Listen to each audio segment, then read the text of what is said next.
Hey y'all, Jeff here with Jeff's Cars and Garage, and welcome back to another video. And I don't know if y'all can see, and I'm gonna bring this in just a little closer, and hopefully you don't hear that music in the background there, because then we'd have a copyright thing. Actually, let's just bring this on in here, because everybody's got to see what's going on here with the with the man of the hour. Well, Jose here has gotten quite a ways on the. He's already gotten the right side suspension bushings and things like that done, and the body. What do they call those? The body mount bushings. Yeah. He's gotten the passenger side done. Now he's working on the driver side, and I got to tell you, I've got. One of them in my hand here, and I'll get the camera back up and show you all what they're supposed to look like, and then what they actually did look like. On the passenger side, it wasn't too bad, but the driver's side here ones, they're yeah, well, they're horrible. So here's the one that was on the car.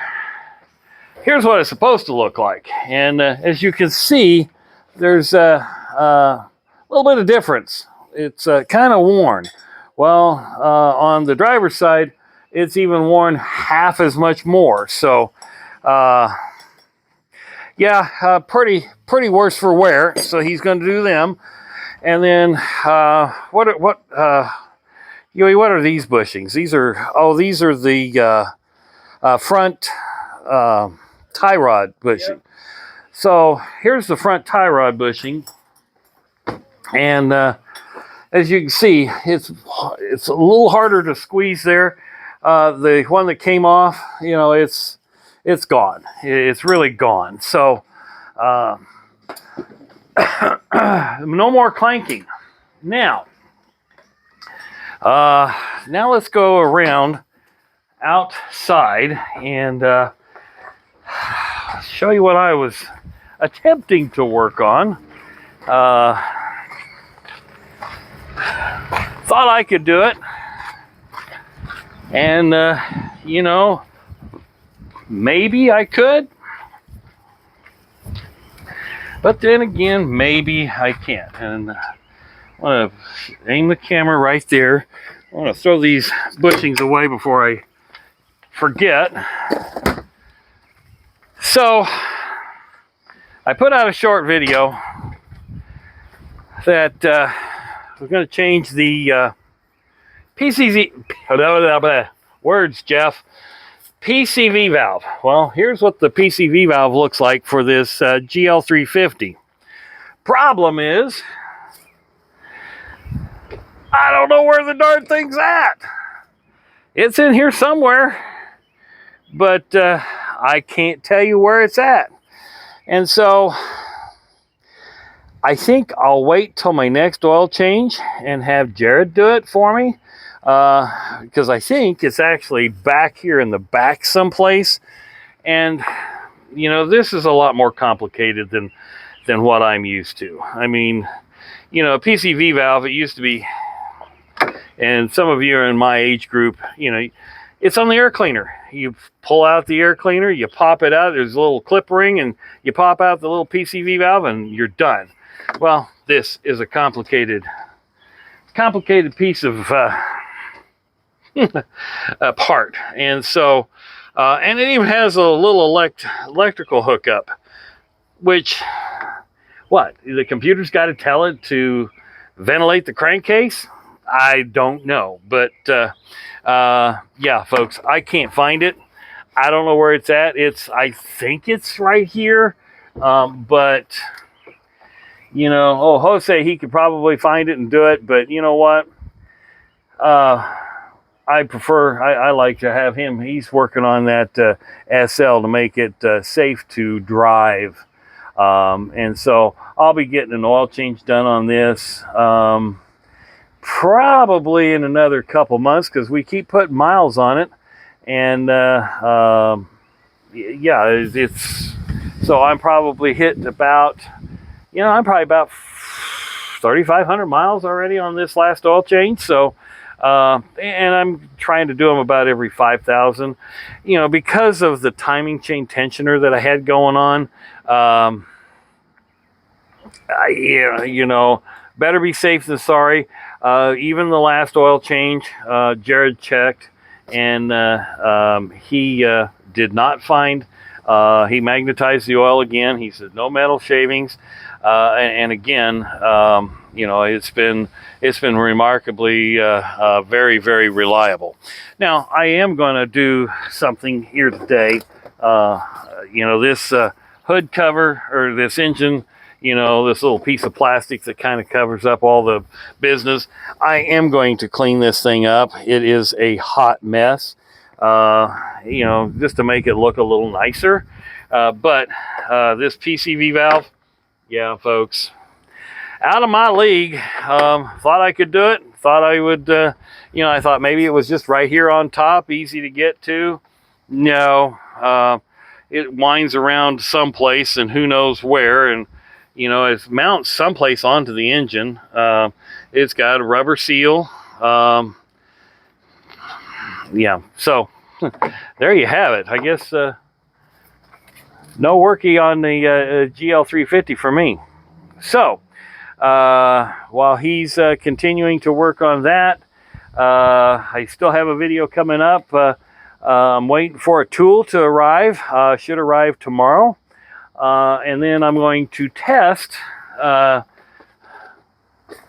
the cooling system on that there SL, or 300 SL.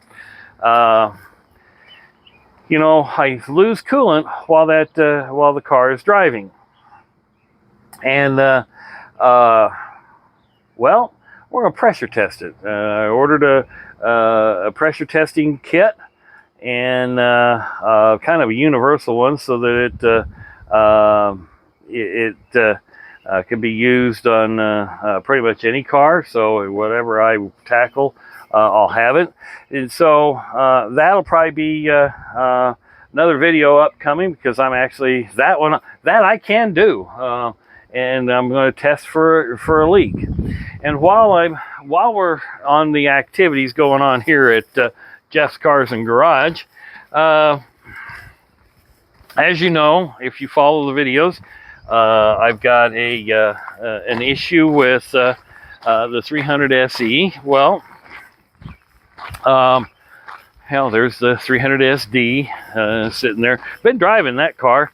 I'm going to actually sand the trunk and trunk lid and paint it, and I'll redo the hood on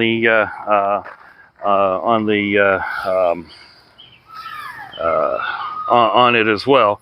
But here, the 300 SE, this one here. Okay, so it's been 2 weeks, and I got in the car and actually started it and drove it around, drove it 4 blocks, and it seemed to drive just fine, sort of. I mean, it's still, it's not really responsive on the accelerator, but it actually starts right up. In fact, I'm going to bring the camera so that nobody runs over it in the alley, and I'm actually going to start it again for y'all and let you hear it, and we'll go from there and see, tell me what you think, because we've actually, the fuel accumulator,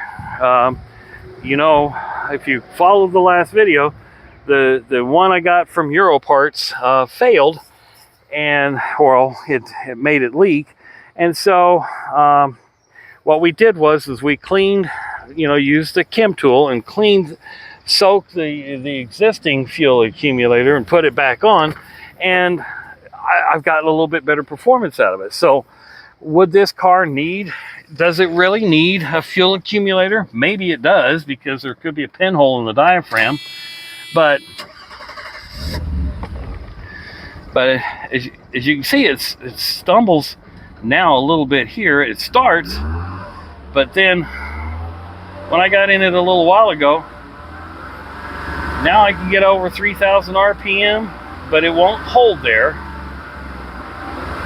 There's 3,000 RPM, so I don't know. The chem tool's working its way through this system because remember, I put you know, a quart of that in, or pint, whatever that size of container is, in the gas tank, and you know, it's mixing with the gas, and I don't know, folks. It's craziest thing I have ever encountered.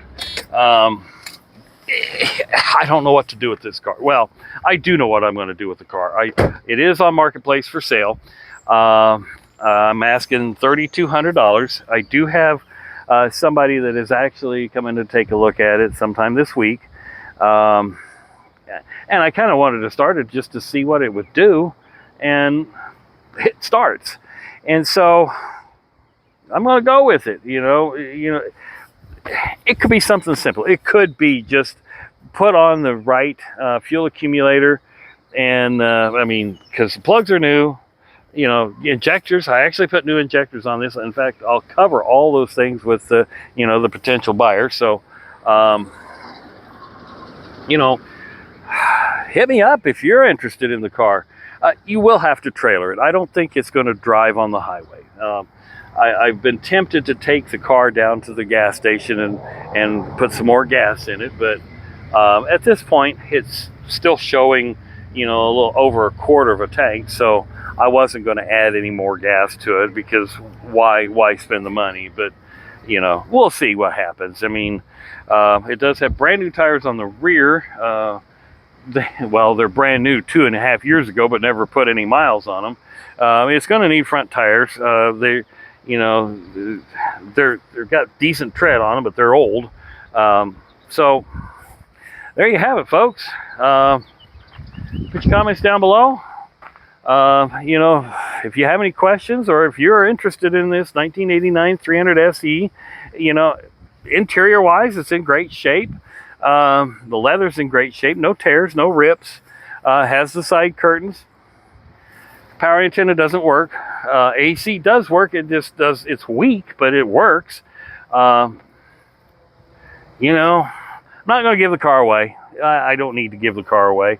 I mean, it's coming up for renewal. I'm not going to renew it. I'll eventually, you know, cancel the insurance, but, you know, because I am going to sell it. The next car I might sell, as I'm looking for other projects, is going to be this 300 SD.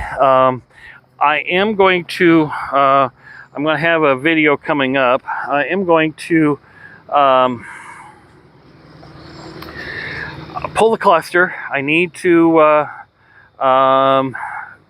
jump across the rheostat, and I want to change the light bulbs. This car has brand new tires on it. They probably have 1,500 miles on them, because I have been driving this car a little bit. You know, I get on the highway and drive it, you know, this one has no suspension issues. It is tight. The suspension is tight.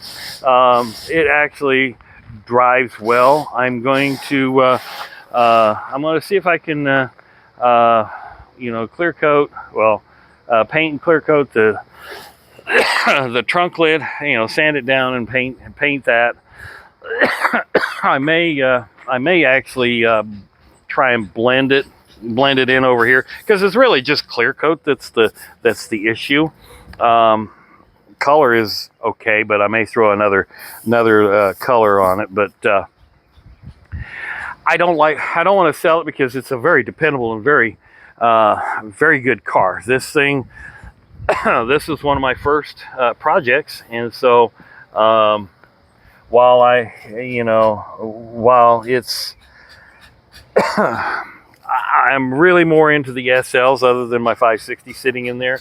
I'm really into the SLs, and I think that they're more where I want to be. But this one, I think I'm gonna ask. Oh, let me think here. Probably around $4,500 for this one, and this one you could get in and drive home. I guarantee. Well, I don't like to put guarantees, but I would say that you know, this one here, AC does not work. It does not work. The radio works. Power antenna works. Power windows work, power seats work. This has a lumbar supports in it, which was an option back then. You know, it's a good solid vehicle, and this one's suspension and everything it's solid. So just needs a paint job, and quite frankly, I may, you know, who knows, maybe another car I paint. We'll see. Thanks for watching. Have a great day. Hit like, subscribe, all those good things. You know, certainly appreciate the viewers, and put comments down there. So have a great day, and again, thanks for watching.